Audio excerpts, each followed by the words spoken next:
मुझे 10 करोड़ रुपए निकालने हैं।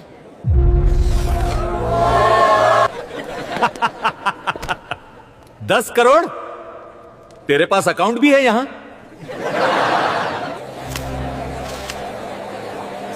ये मेरे दादा का है, 30 साल पुराना। मैनेजर ने पासबुक देखी, हंसी रुक गई, चेहरे का रंग उड़ गया। पासबुक हाथ से लगभग गिरते गिरते बची। राजस्थान के बाड़मेर जिले में एक कस्बा है बालोतरा। रेगिस्तान के बीच धूल भरी सड़कें, ऊंट, गाड़ियां और एक पुराना बाजार जहां सब्जी वाले सुबह से चिल्लाते हैं। उसी बाजार के आखिरी छोर पर एक कच्चा मकान था। दीवारें मिट्टी की, छत टीन की, दरवाजे पर पुराना पर्दा। यहां रहता था सूरज, 17 साल का, दुबला, काले बाल, आंखों में एक अजीब सी तेजी जो गरीबी में पले बच्चों में होती है, जैसे दुनिया को तौल रहा हो। लेकिन सूरज की कहानी उस कच्चे मकान से शुरू नहीं होती। वो शुरू होती है उसके दादा से, रामस्वरूप शर्मा से। और रामस्वरूप शर्मा का नाम बालोतरा में आज भी लोग फुसफुसा कर लेते हैं, क्योंकि 30 साल पहले रामस्वरूप शर्मा के साथ वो हुआ जो किसी के साथ नहीं होना चाहिए। 30 साल पहले रामस्वरूप बालोतरा के सबसे बड़े जमींदार थे। 200 बीघा जमीन, 3 कुएं और बाजार में 4 दुकानें। अमीर नहीं लेकिन इज्जतदार। गांव में कोई झगड़ा हो तो रामस्वरूप के पास आते, उनकी बात आखिरी बात होती। लेकिन रामस्वरूप की एक कमजोरी थी, भरोसा। वो लोगों पर जरूरत से ज्यादा भरोसा करता था और उसी भरोसे ने उसे तबाह किया। उन दिनों बालोतरा में एक नया बैंक खुला, राष्ट्रीय ग्रामीण बैंक, और उसका पहला मैनेजर था देवेंद्र त्रिवेदी, 30 साल का। चिकनी बातें, साफ कपड़े और एक मुस्कान जो भरोसा दिलाती थी। देवेंद्र ने रामस्वरूप से दोस्ती की। घर आता, चाय पीता, बातें करता। फिर एक दिन बोला, रामस्वरूप जी, आपके पास इतनी जमीन है, पैसा घर में रखना सेफ नहीं, एफडी करवाओ, ब्याज भी मिलेगा, बच्चों का फ्यूचर भी पक्का। रामस्वरूप मान गया। अपनी पूरी जमा पूंजी 20 लाख, उस जमाने में करोड़ों की ताकत रखती थी, एफडी में डाल दी। 30 साल की एफडी। देवेंद्र ने खुद कागजात बनाए, पासबुक दी, हाथ मिलाया, ऑप्शंस काम कर दिया। आसाद 1 साल के 2022 स्थिति बंदरी में करोड़ों की ताकत रखती थी। आपके पोते पोतियां अमीर होंगे रामस्वरूप जी। लेकिन उसी रात देवेंद्र ने वो काम शुरू किया जिसकी किसी ने कल्पना नहीं की थी। अगले 2 साल में रामस्वरूप की जमीन के कागजात गायब होने लगे। पटवारी के रिकॉर्ड में नाम बदलने लगे। 200 बीघा में से पहले 50 गई, फिर 100, फिर 150, जब तक रामस्वरूप को समझ आया उसके पास सिर्फ वो कच्चा मकान बचा था। और जब उसने बैंक में एफडी तोड़ने की कोशिश की, देवेंद्र ने साफ कह दिया, कैसी एफडी, कैसा अकाउंट, हमारे रिकॉर्ड में आपका कोई अकाउंट नहीं है। रामस्वरूप टूट गया। कोर्ट गया, पैसे नहीं थे लड़ने के। पुलिस गया, कोई सुना नहीं। देवेंद्र की पहुंच ऊपर तक थी। रामस्वरूप का नाम मिटा दिया गया, रिकॉर्ड से भी और इज्जत से भी। 3 साल बाद रामस्वरूप ने दम तोड़ दिया। बीमारी नहीं थी, दवा नहीं चाहिए थी, बस टूट गया अंदर से, पूरी तरह। लेकिन मरने से पहले उसने एक काम किया। अपने बेटे को, सूरज के पिता को, एक पुरानी पासबुक दी और कहा, बेटा मेरा पैसा उस बैंक में है, 20 लाख, 30 साल की एफडी, यह पासबुक संभाल कर रखना, वक्त आएगा हिसाब होगा। सूरज के पिता ने पासबुक रख ली, लेकिन गरीबी ने वो करवाया जो अंक नहीं कर पाया। हिम्मत तोड़ दी। सूरज के पिता ने कभी बैंक का दरवाजा नहीं खटखटाया, जिंदगी भर मजदूरी की। और पिछले साल एक कंस्ट्रक्शन साइट पर हादसे में चला गया। सूरज अकेला रह गया। माँ 3 साल पहले गई, बाप अब गया। दादा की कहानी बचपन से सुनी थी लेकिन कभी सीरियसली नहीं लिया। बूढ़े की बातें समझता था, लेकिन बाप के जाने के बाद जब सूरज ने पुरानी अलमारी खोली, एक टीन का डिब्बा मिला। अंदर वो पासबुक, पीली पड़ चुकी, किनारे फटे, लेकिन अंदर लिखा था साफ काली स्याही में, रामस्वरूप शर्मा, फिक्स्ड डिपॉजिट 20,000, अवधि 30 वर्ष। सूरज ने हिसाब लगाया, 20 लाख, 30 साल, कंपाउंड इंटरेस्ट। उसका मुंह खुला रह गया। 10 करोड़ से ऊपर। लेकिन सूरज को यह नहीं पता था कि वो बैंक जहां दादा ने एफडी करवाई, वो अब छोटा ग्रामीण बैंक नहीं रहा, मर्ज हो चुका था। अब वो शहर का सबसे बड़ा ब्रांच था, state national bank Jaipur main branch. और उस ब्रांच का करंट मैनेजर, जो 30 साल पहले जूनियर क्लर्क था, अब सीनियर मैनेजर बन चुका था। उसका नाम देवेंद्र त्रिवेदी। वही आदमी जिसने दादा को तबाह किया, जमीन छीनी, एफडी का रिकॉर्ड मिटाया और अब 30 साल बाद उसी बैंक में सबसे बड़ी कुर्सी पर बैठा था। और सूरज उसी बैंक में जा रहा था, हाथ में वो पासबुक लेकर जिसका रिकॉर्ड मिटाया जा चुका था। सूरज ने बैंक का दरवाजा खोला। अंदर ठंडी हवा, चमकती टाइल्स, लंबे काउंटर्स, सूट में बैठे लोग और बीच में एक शीशे के कैबिन में देवेंद्र त्रिवेदी, सफेद बाल, मोटा चश्मा, गले में सोने की चेन, कुर्सी बड़ी और चेहरे पर वही मुस्कान जो 30 साल पहले रामस्वरूप को दिखाई थी। सूरज काउंटर पर गया, पासबुक रखी, बोला मुझे 10 करोड़ निकालने हैं। काउंटर का लड़का हंसा, बगल वाले ने देखा, पीछे खड़ी औरत ने मुंह बनाया, गार्ड आगे बढ़ा, लेकिन सूरज ने पासबुक खोलकर काउंटर पर रख दी। काउंटर के लड़के ने देखा, पुरानी पासबुक, 30 साल पुरानी, बैंक की वो मोहर जो अब बंद हो चुकी थी, और रकम 20 लाख एफडी। उसने मैनेजर को बुलाया। देवेंद्र त्रिवेदी कैबिन से निकला, धीरे धीरे काउंटर तक आया, पासबुक उठाई, और जैसे ही उसने नाम पढ़ा, रामस्वरूप शर्मा, उसकी उंगलियां रुक गईं, चेहरे की मुस्कान गायब, आंखों में कुछ कौंधा डर, याद, दोनों, एक पल, दो पल। फिर देवेंद्र ने ऊपर देखा, सूरज को, ध्यान से। तुम रामस्वरूप शर्मा को जानते हो? सूरज ने सीधे आंखों में देखा, वो मेरे दादा थे। देवेंद्र की आंखों में जो कौंधा वो अब छुप गया, मुस्कान वापस आई, वही मुस्कान, प्रोफेशनल, ठंडी। बेटा ये पासबुक बहुत पुरानी है, हमारे सिस्टम में ऐसा कोई अकाउंट है? सूरज की आवाज ठंडी थी, बिना कांपे। 30 साल पहले एफडी हुई थी, पासबुक असली है, मोहर आपके बैंक की है, और मैं यहां से बिना पैसे लिए नहीं जाऊंगा। दोस्तों, एक 17 साल का लड़का, सामने 30 साल पुराना शिकारी जिसने दादा की जमीन छीनी, एफडी का रिकॉर्ड मिटाया, और अब वही आदमी उसी पैसे का फैसला करेगा। लेकिन सूरज को एक बात नहीं पता थी, देवेंद्र त्रिवेदी सिर्फ मैनेजर नहीं था, वो उस पूरे शहर की सबसे खतरनाक चीज था। देवेंद्र ने पासबुक अपनी मेज पर रख ली, चश्मा ठीक किया, कुर्सी पर पीछे टिका, और सूरज को ऐसे देखा जैसे कोई शेर चूहे को देखता है। बेटा 30 साल पुरानी पासबुक लेकर कोई भी आ सकता है, फर्जी भी हो सकती है, हमारे सिस्टम में चेक करना होगा, वक्त लगेगा, तुम जाओ हम बताते हैं। सूरज हिला नहीं। कितना वक्त? देवेंद्र ने मुस्कुराते हुए कहा, हफ्ता भर, शायद 2। सूरज ने पासबुक की तरफ देखा जो अब देवेंद्र की मेज पर थी, फिर देवेंद्र की आंखों में, पासबुक मेरे पास रहेगी, फोटोकॉपी रख लो। देवेंद्र का चेहरा एक पल के लिए बदला, बहुत हल्का, लेकिन सूरज ने पकड़ लिया, यह आदमी पासबुक अपने पास रखना चाहता था, और यही बात सूरज को बता गई कि दादा सही थे। सूरज ने पासबुक उठाई, जेब में रखी, और बिना एक शब्द बोले बाहर निकल गया। देवेंद्र ने कैबिन का दरवाजा बंद किया, ब्लाइंड्स गिराए, फोन उठाया, एक नंबर डायल किया। रामस्वरूप का पोता आया है, पासबुक है उसके पास, असली है। दूसरी तरफ से आवाज आई भारी, 30 साल बाद? कैसे? बूढ़े ने बेटे को दी होगी, बेटा मर गया, अब पोता लेकर आया। रिकॉर्ड मिटाया हुआ है, 30 साल पहले मैंने खुद किया था, सिस्टम में कुछ नहीं मिलेगा। तो प्रॉब्लम क्या है? देवेंद्र रुका। प्रॉब्लम यह है, पासबुक असली है, अगर इसने आरबीआई कंप्लेंट कर दी, ऑडिट होगा, पुराने रिकॉर्ड्स खुलेंगे, सिर्फ रामस्वरूप का नहीं, सबका। दूसरी तरफ सन्नाटा। फिर लड़के को संभालो, जो करना हो करो। फोन कटा। देवेंद्र ने खिड़की से बाहर देखा, सूरज सड़क पर जा रहा था, फटी चप्पल, पुरानी जीन्स, कंधे पर थैला, 17 साल का लड़का। देवेंद्र ने मन में सोचा, रामस्वरूप को खत्म करने में 2 साल लगे, इसे 1 हफ्ते में निपटा दूंगा। सूरज जयपुर में किसी को नहीं जानता था, बालोतरा से बस में आया था, एक सस्ती धर्मशाला में रुका, कमरा छोटा, पंखा टूटा, बिस्तर पर चादर मैली, लेकिन सूरज को आदत थी, जिंदगी में कभी साफ चादर मिली ही नहीं। रात को लेटा, सो नहीं पाया।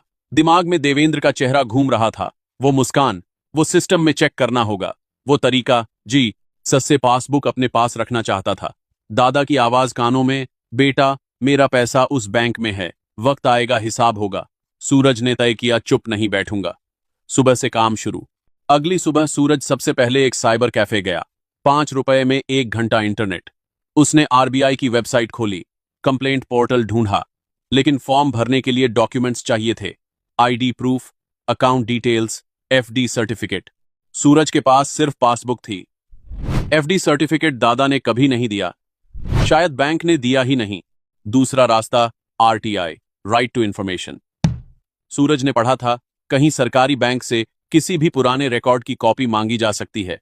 सूरज ने आरटीआई एप्लीकेशन लिखी, हाथ से, अचार शीट पर, हिंदी में, कृपया Ramswaroop Sharma, account holder, FD dated 1996 का पूरा रिकॉर्ड उपलब्ध कराएं। 10 का पोस्टल ऑर्डर लगाया, बैंक के पते पर भेजा। लेकिन सूरज को नहीं पता था, आरटीआई एप्लीकेशन बैंक में पहुंचते ही सबसे पहले किसकी मेज पर जाएगी? देवेंद्र त्रिवेदी की। 3 दिन बाद आरटीआई एप्लीकेशन देवेंद्र के हाथ में थी, पढ़ी, मुट्ठी भिंची, फिर धीरे से दराज में रखी, ऊपर से एक फाइल दबा दी। यह एप्लीकेशन कभी प्रोसेस नहीं होगी। लेकिन देवेंद्र को अब एक और चिंता हो गई। लड़का आरटीआई जानता है, मतलब चुप बैठने वाला नहीं, अगला कदम कोर्ट होगा, फिर मीडिया, फिर ऑडिट, आरटीआई की, और ऑडिट हुआ तो सिर्फ रामास्वरूप का अकाउंट नहीं निकलेगा। पिछले 30 साल में देवेंद्र ने ऐसे 17 अकाउंट्स गायब किए थे। गांव के बूढ़े, अनपढ़ किसान, जिनके परिवार वालों को पता ही नहीं चला कि पैसा था भी। कुल मिलाकर 47 करोड़ का घोटाला, और इसमें सिर्फ देवेंद्र नहीं, ऊपर तक लोग शामिल थे। बैंक का रीजनल हेड, एक रिटायर्ड आईएएस ऑफिसर और एक लोकल एमएलए, जिसकी जमीनें उन्हीं गायब अकाउंट्स वाले किसानों की थीं। देवेंद्र ने फोन उठाया, वही नंबर, लड़के ने आरटीई डाली है। दूसरी तरफ से, अब यह मजाक नहीं रहा, लड़के को रोको किसी भी तरह। उसी रात सूरज सो रहा है। रात के 2 बजे सूरज की आंख खुली, कुछ आवाज आई, दरवाजे पर हल्की सी, जैसे कोई ताला टटोल रहा हो। सूरज उठा, चुपचाप अंधेरे में दरवाजे की तरफ गया, नीचे से झांका, 2 जोड़ी जूते दिखे, बाहर कोई था, एक नहीं 2। दिल धड़का, लेकिन सूरज ने वो किया जो बालोतरा की गलियों में सीखा था, शोर मचाया, जोर से चिल्लाया, कौन है? बाहर भागने की आवाज, 2 जोड़ी पैर, सीढ़ियों से नीचे, गायब। सूरज ने दरवाजा खोला, कोई नहीं, लेकिन जमीन पर एक चीज पड़ी थी, एक कागज मुड़ा हुआ। खोला, बालोतरा वापस जा, नहीं गया तो पासबुक भी जाएगी और तू भी। सूरज के हाथ कांपे, एक पल के लिए डर लगा। 17 साल का लड़का, अकेला, अनजान शहर, कोई नहीं। फिर उसने दादा की तस्वीर निकाली, जेब से, छोटी, काली, सफेद। दादा खेत में खड़े थे, मुस्कुरा रहे थे। पीछे वो जमीन दिख रही थी जो अब किसी और की है। यहां पर सूरज ने तस्वीर रखी, आंखें पोंछी और सुबह का इंतजार किया। सुबह वो बैंक नहीं गया, कहीं और गया। जयपुर के सबसे पुराने अखबार राजस्थान दैनिक के दफ्तर में सुबह अंदर एक जर्नलिस्ट बैठा था, उम्र 50 के आसपास, मोटा चश्मा, मेज पर कागजों का ढेर, नाम प्रकाश जोशी, 20 साल से बैंकिंग स्कैम्स कवर करता था। सूरज ने सब बताया, दादा, एफडी, देवेंद्र, पासबुक, आरटीआई। प्रकाश ने पासबुक देखी ध्यान से, फिर सूरज को देखा, बेटा तू जानता है तू किसके खिलाफ खड़ा है? नहीं, देवेंद्र त्रिवेदी सिर्फ मैनेजर नहीं है, उसके पीछे एमएलए सुरेंद्र राठौड़ है, रिटायर्ड आईएएस शर्मा है। 30 साल से यह गिरोह गांव वालों की जमीन और पैसे खा रहा है। तेरे दादा अकेले नहीं, ऐसे 17 और हैं। सूरज की आंखें फटी रह गईं। 17? हाँ, लेकिन किसी के पास सबूत नहीं था। तेरे पास है। यह पासबुक यह सिर्फ तेरे दादा का हिसाब नहीं, यह 17 परिवारों का हिसाब है। सूरज ने पासबुक को देखा, पीली, फटी, 30 साल पुरानी, लेकिन अब यह सिर्फ एक पासबुक नहीं थी, यह हथियार थी। प्रकाश ने कहा, मैं स्टोरी करूंगा, लेकिन एक शर्त, तुझे एक बार और बैंक जाना होगा, इस बार कैमरा के साथ। देवेंद्र से बात करनी होगी, रिकॉर्ड पर। सूरज रुका, एक पल सोचा, रात की धमकी, 2 जोड़ी जूते, कागज पर लिखा, तू भी जाएगा। फिर दादा का चेहरा आया, खेत में खड़े, मुस्कुराते हुए, और वो आवाज, वक्त आएगा हिसाब होगा। सूरज ने प्रकाश की आंखों में देखा, कब जाना है? दोस्तों, एक 17 साल का लड़का अब सिर्फ अपने दादा के पैसे नहीं मांग रहा, वो 30 साल पुराने घोटाले की जड़ खोदने जा रहा है। लेकिन जिस आदमी के खिलाफ खड़ा है वो एमएलए, आईएएस और पूरे सिस्टम से कनेक्टेड है। अगली सुबह सूरज तैयार था। प्रकाश जोशी ने एक छोटा सा बटन कैमरा दिया शर्ट के तीसरे बटन में। बाहर से दिखता नहीं, अंदर से सब रिकॉर्ड होता। प्रकाश ने कहा, बस एक काम करना, देवेंद्र से बात करना, पासबुक दिखाना, जो बोले बोलने देना, बहस मत करना, उसे कंफर्टेबल रखना। जब आदमी कंफर्टेबल होता है तब जबान फिसलती है। सूरज ने सिर हिलाया, बाहर निकला।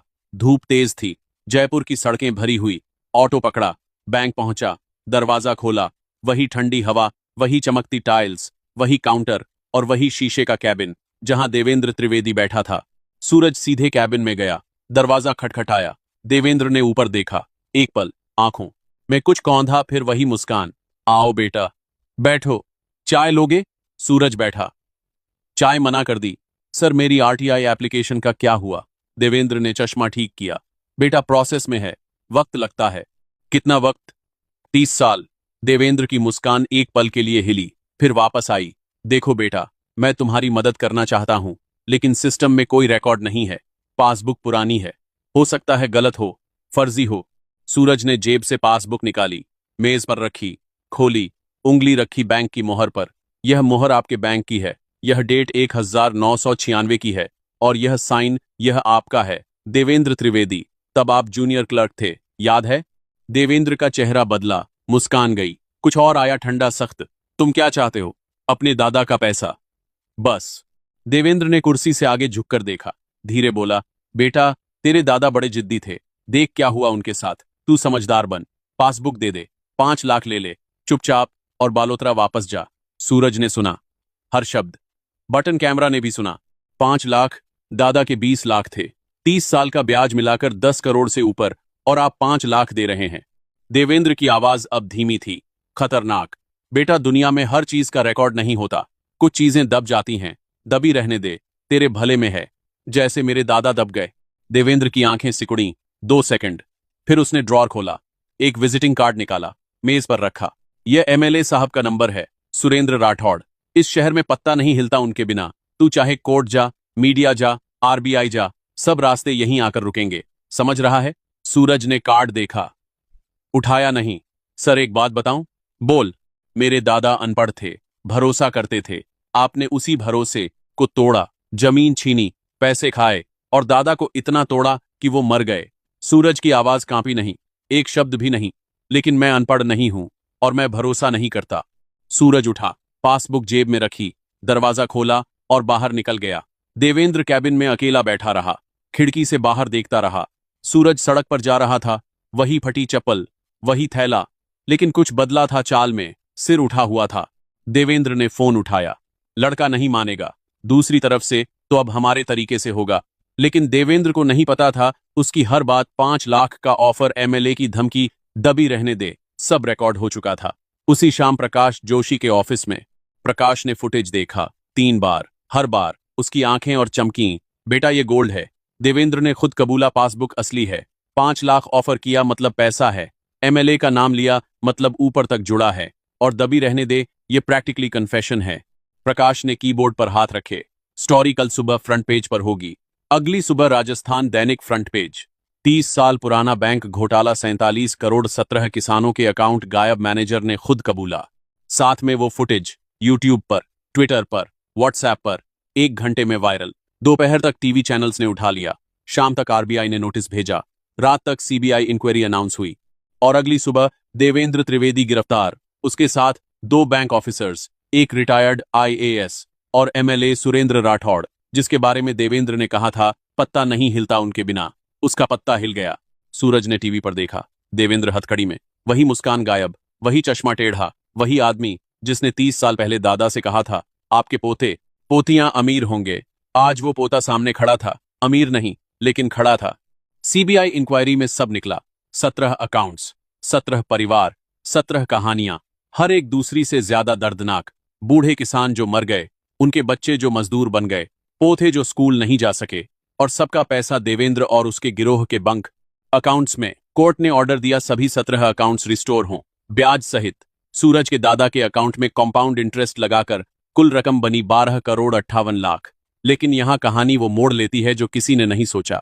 सूरज को पैसे मिले 12 करोड़ से ऊपर। सूरज ने पहला काम किया, बालोतरा में दादा की जमीन वापस खरीदी। वो 200 बीघा, वही कुएं, वही खेत, लेकिन जमीन लेकर खेती नहीं शुरू की। उसने उस जमीन पर एक स्कूल बनाया, गांव के बच्चों के लिए, फ्री, जहां अकाउंट्स पढ़ाए जाते, बैंकिंग सिखाई जाती, आरटीआई लिखना सिखाया जाता। स्कूल का नाम रखा रामस्वरूप शर्मा विद्यालय। लेकिन बिटर स्वीट यह था, सूरज के पिता जिंदा नहीं थे। यह दिन देखने के लिए 30 साल दादा ने इंतजार किया, मर गए। पूरी जिंदगी पिता ने इंतजार किया, मर गए। हिसाब तब हुआ जब वो दोनों जा चुके थे, जिनका हिसाब था। सूरज ने स्कूल के गेट पर दादा की वो काली सफेद तस्वीर लगवाई, खेत में खड़े, मुस्कुराते हुए, और नीचे एक लाइन लिखवाई। प्रकाश जोशी एक इंटरव्यू लेने आया, कैमरा चल रहा था। उसने पूछा, सूरज तुझे डर नहीं लगा? अकेला था, सामने एमएलए था, आईएएस था, पूरा सिस्टम था। सूरज ने दादा की तस्वीर की तरफ देखा, फिर कैमरा में। दादा ने कहा था वक्त आएगा, हिसाब होगा। मैंने बस इतना किया कि वो वक्त खुद बनकर चला गया। लेकिन एक बात बताऊं, हिसाब हो गया, लेकिन दादा वापस नहीं आए, पापा वापस नहीं आए। 12 करोड़ है मेरे पास, लेकिन शाम को जब घर जाता हूं, दरवाजे पर कोई नहीं होता। प्रकाश का कैमरा चलता रहा, लेकिन प्रकाश बोल नहीं पाया। बालोतरा में आज भी वो स्कूल चलता है, दादा की तस्वीर गेट पर, और सूरज हर सुबह सबसे पहले उसी तस्वीर के सामने रुकता है। एक पल कुछ नहीं बोलता, बस देखता है, फिर अंदर जाता है, बच्चों को पढ़ाता है, क्योंकि पैसे वापस आ सकते हैं, जमीन वापस आ सकती है, लेकिन जो लोग उस इंतजार में खो गए वो कभी वापस नहीं आते। दोस्तों, अगर इस कहानी ने कुछ छुआ, लाइक करो, कमेंट में लिखो, दादा का हिसाब पूरा हुआ। उन लोगों को शेयर करो जो सोचते हैं गरीब की आवाज कोई नहीं सुनता। सब्सक्राइब करो, हर कहानी एक नया सच लेकर आएगी। तब तक अपने बड़ों की बात याद रखो, उनका हिसाब अधूरा मत छोड़ो, क्योंकि वक्त आता है, हमेशा आता है,